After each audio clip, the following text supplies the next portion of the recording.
Now, though, for the International Press Review here on Live from Paris. And France Villemino joins me in the studio again. Hi there. How are you doing, Flo?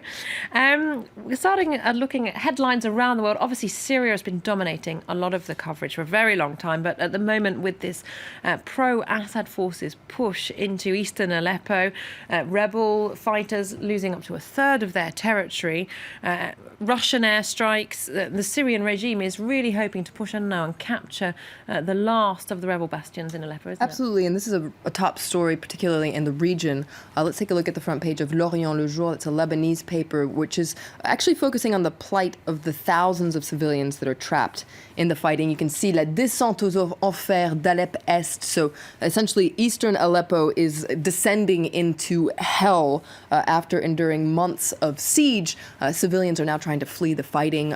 They're talking about an unprecedented exodus. In fact, L'Orient Le Jour has a quote from one of those civilians that's trapped there saying, "What's going to happen to us? There are no hospitals, no medicine. I'm scared for my family. Why isn't the world coming to help us?" Well, if you're interested in what the world is doing, there's an interesting cartoon in Al-Quds, which is a pan-Arab paper based in London. Now, this depicts the Syrian air, I guess you could say. You can see there's a traffic jam of all sorts of fighter jets here, and you can recognize, for instance, American, Turkish, Russian, and of course Syrian fighter jets here waiting for the green light there.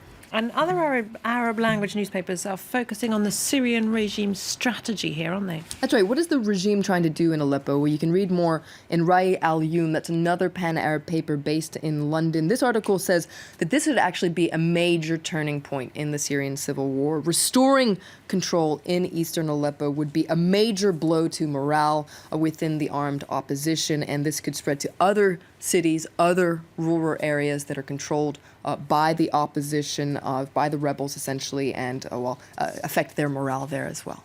Staying on the Middle East, the former US President Jimmy Carter has penned a piece in the New York Times. He's got a message for Barack Obama before he leaves office. That's right. Now, remember, Jimmy Carter is 92 years old. He is still very much going strong. Let's take a look at his message here. It's very clear here. America must recognize Palestine. Now, he says, we don't know yet what the policy of the next administration towards Israel and Palestine is going to be, but we do know that of the Obama administration. Obama has been aiming to support a negotiated end to the conflict based on two states, and now that prospect is in doubt, according to Jimmy Carter. He says, I'm still convinced that the United States can still shape the future of the Israeli-Palestinian conflict before a change of presidents, but time is very short. And there is speculation, growing speculation in diplomatic circles that Barack Obama may just make such a move before January 20th. Little final act there. Before he hands over to Donald Trump. Okay, more news from the States. Wisconsin's recount, the decision to recount the votes from the presidential election following a petition from the Green Party candidate Jill Stein. That's right. Now, this is very much front page news in the U.S. Let's take a look at the front page of the Wall Street Journal. Now, election officials say they don't actually think this recount is going to change the result, but it certainly has put the spotlight on the fact that while Trump won the Electoral College vote, Clinton won the popular vote by more than 2 million votes.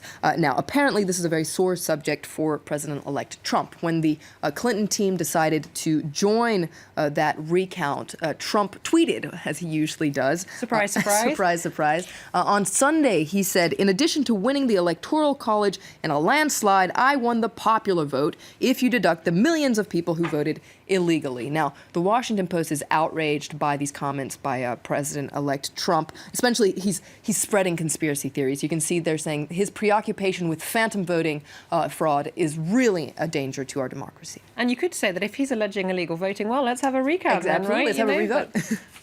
Who knows the logic there? Staying in the US, the government has ordered protesters against a pipeline in North Dakota to leave federal land now. Absolutely. This is very interesting. These are government orders, and you can read more about it here in the Washington Post.